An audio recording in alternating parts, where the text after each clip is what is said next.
इनको देखो कैसे अपनी पीठ मोड़ के पड़ी हुई है।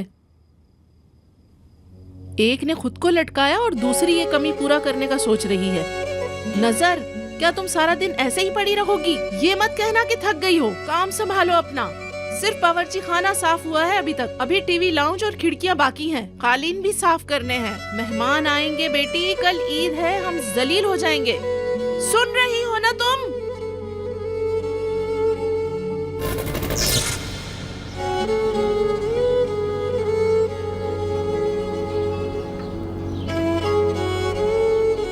नजर, ये चाबियां लो और दरवाजा खोलो।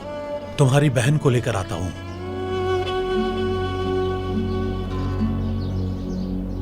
जल्दी से अंदर जाओ, कोई देखे ना कि शादी के जोड़े में अपने बाप के घर आई हो। वैसे भी बेइज्जती हो गई है इतनी।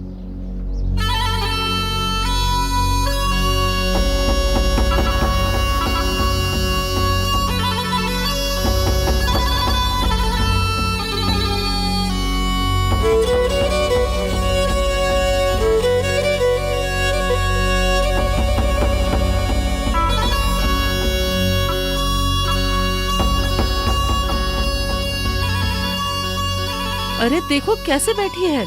कपड़े बदलो जाके, मुझे गुस्सा आ रहा है तुम्हें देखकर।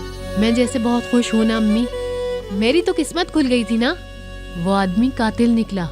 एक आदमी अपनी बीवी के भाई को क्यों मारेगा?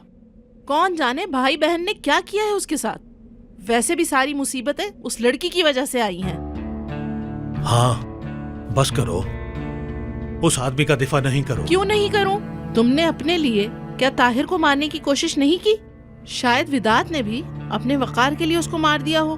मुझे नहीं बताया, इसका रिश्ता मांगते हुए नहीं बताया कि वो कातिल है। मेरी बेटी को निकाह के वक्त इस तरह छोड़कर चला गया।